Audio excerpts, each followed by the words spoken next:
Viral জিনিস বানাচ্ছি আজকে একটু অন্যরকম ভাবে। জিনিসটা দেখতেই যে এত সুন্দর হয়েছে, মাশাআল্লাহ, খেতেও খুবই মজার। বাড়ির সবাই খুব পছন্দ করছে। আসলে চারিপাশে এত এত কেক আর পুডিং এর ভিডিও দেখতে দেখতে নিজেরও পুডিং বানাতে মন চায় বারবার। আজকে তো শাড়ি পরে সেজে গুজে এসেছি পুডিং বানাতে, তবে আজকের পুডিংটা হবে একটু অন্যরকম। আজকে আমি বানাবো কফি পুডিং, কফি ফ্লেভারের হবে, সাথে দুধের ফ্লেভারটাও থাকবে। প্যানে অল্প পানি দিয়ে তার মধ্যে চিনি দিলাম, 1 চামচ পরিমাণে কফি পাউডারও দিয়ে দিলাম। রেসিপিটাও একদম পানির মতোই সহজ, তবে এটা দেখতে যেমন সুন্দর খেতেও খুবই মজা, লাস্টে দেখলে বুঝতে পারবা। তো এখন এই পানি, চিনি আর কফির মিশ্রণটার মধ্যে আমি দিয়ে দিচ্ছি agar agar powder. Agar agar powder জিনিসটা মেইনলি জেলি বানাতে হেল্প করে। এটা তোমরা যে কোনো সুপার শপে বা মুদিখানার দোকানে পেয়ে যাবা। ছোট এক কৌটার দাম 80 টাকা থেকে 100 টাকা নিতে পারে, আর এক কৌটা দিয়ে অনেক দিন চলে যাবে, অনেক কিছু বানাতে পারবা। যাই হোক, সবকিছু ভালোভাবে মিক্স করে নিচ্ছি। আর এতক্ষণ পর্যন্ত কিন্তু চুলাতে আমি হিট অন করছিলাম না, এই মাত্র আমি চুলাটা অন করলাম।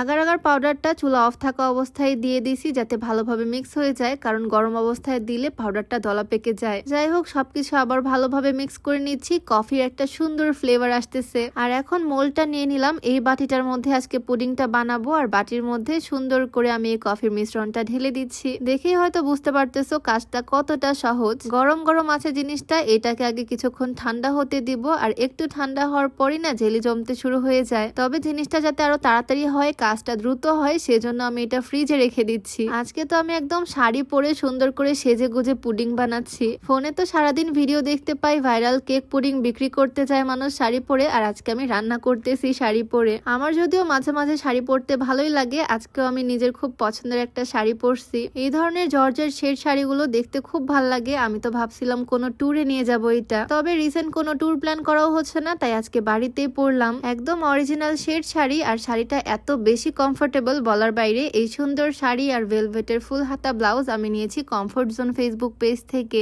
তাদের পেজে এরকম সুন্দর সুন্দর আরো অনেক শাড়ির কালেকশন তোমরা পেয়ে যাবা। পেজটা আমি ডেসক্রিপশনে মেনশন করে দিব, তোমরা চাইলে ভিজিট করে আসতে পারো। আরো অনেক রকমের ভ্যারিয়েশন তোমরা তাদের পেজে পেয়ে যাবা। আর এই ধরনের শাড়িগুলো পরারও কোনো ঝামেলা থাকে না, একদম কুচিগুলো সুন্দরভাবে পরে থাকে। আজকে তো আমি বানাচ্ছি কফি মিল্ক পুডিং। আজকে আমার শাড়ির সাথে রেসিপির কালারটা একদম মিলে গেছে। যাই হোক, এদিকে আবারও আমি চলে আসলাম রান্নাঘরে। এখন পানি আর গুঁড়া দুধ সুন্দরভাবে মিক্স করে নিলাম, তার মধ্যে দিয়ে দিচ্ছি চিনি। আমি গুঁড়া দুধ দিলাম, তোমরা চাইলে লিকুইড দুধ বা কনডেন্স মিল্ক দিয়েও করতে পারো, দুধ হলেই হবে। তার মধ্যে একটু কফি পাউডার দিয়ে দিলাম, আর তারপর আবারও দিয়ে দিচ্ছি সেই আগার আগার পাউডার। এবারও কিন্তু চুলার জাল অফ করে দিচ্ছি, সবকিছু একসাথে আগে মিশিয়ে নিচ্ছি, তারপরে আমি চুলাটা অন করে নিব। এখানে আছে দুধ, চিনি, 1 চামচ কফি পাউডার আর 1 চামচ আগার আগার পাউডার। এই তো আমার এই মিশ্রণটাও কিন্তু একদম রেডি। এখন আমি জেলিটা বের করে নিব ফ্রিজ থেকে। জেলিগুলো বাহিরে রাখলে শক্ত হয়, তবে ফ্রিজে রাখলে প্রসেসিংটা একটু তাড়াতাড়ি হয়, সেজন্য আমি ফ্রিজে রাখলাম। দেখো একদম শক্ত জেলি হয়ে গেছে।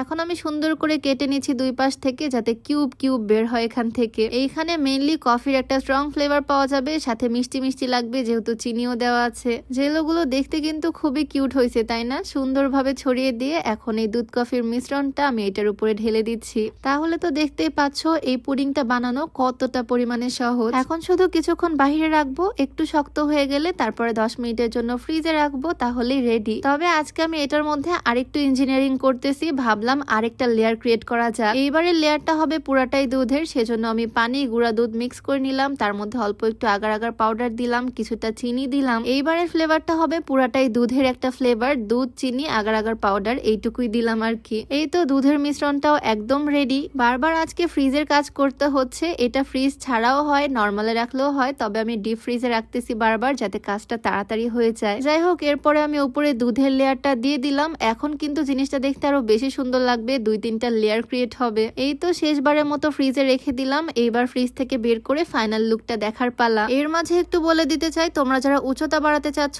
এই কম্বোটা ট্রাই করতে পারো। এটা বাংলাদেশের বিএসটিআই কর্তৃক অনুমোদিত। এগুলো কোনো ঔষধ না, এগুলো যেরকম আমরা ছোটবেলা হরলিক্স বা কমপ্লেন খেতাম ঠিক সেই রকমই। এটা মূলত হাড়ের বৃদ্ধি করবে আর হাড়ের শক্তিও বাড়াবে। কম্বোটা তোমরা ফিট ক্যাফে 24 ফেসবুক পেজ থেকে পেয়ে যাবা, পেজটার ডেসক্রিপশনে মেনশন করে দেওয়া থাকবে। যাই হোক, এখন পুডিং এর ফাইনাল লুক দেখার পালা। 10 মিনিটের মতো আমি ফ্রিজে রাখছিলাম, আর দেখো জেলিটা কিন্তু একদম সেট হয়ে গেছে। আমি তো এটা মোল্ড থেকে বের করার জন্য খুবই এক্সাইটেড। আমি টিফিন বাটির মধ্যে এই পুডিংটা জমিয়েছি, উল্টানোর পর রেজাল্টটা কেমন আসবে সেটার জন্য আমি খুবই এক্সাইটেড ছিলাম। আর ফাইনালি এই হচ্ছে রেজাল্ট। আমার কাছে তো এটা দেখতে খুবই সুন্দর লাগতেছে। আমি 4 কোনা টিফিন বাটির মধ্যে করেছি, তোমরা চাইলে গোল কোনো পাত্রেও করতে পারো। পারো। এখন এটাকে সুন্দর মতো স্লাইস করা পালা। জেলিটা কিন্তু খুব সুন্দর সেট হয়েছে, আরো বেশিক্ষণ রাখলে আরো সুন্দরভাবে সেট হয়ে যেত। আমি বড় বড় করে পিসগুলো করলাম, আর দেখো এক একটা পিস দেখতেও কি সুন্দর লাগতেছে, একদম সফট আর ক্রিমি হয়েছে, খেতে খুবই মজার, মিষ্টি মিষ্টি একটা ফ্লেভার, সাথে দুধের ফ্লেভার। আর যারা কফি পছন্দ করো তাদের কাছে তো খুবই ভালো লাগবে। তোমরাও চাইলে বাড়িতে ট্রাই করে দেখতে পারো, খুবই ভালো লাগবে আশা করি। যাই হোক, আজকের ভিডিওটা এখানেই শেষ করছি। সবাই ভালো থাকো, দেখা হয়ে যাবে নতুন কোনো ভিডিওতে। সবাইকে আল্লাহ হাফিজ, আসসালামু আলাইকুম।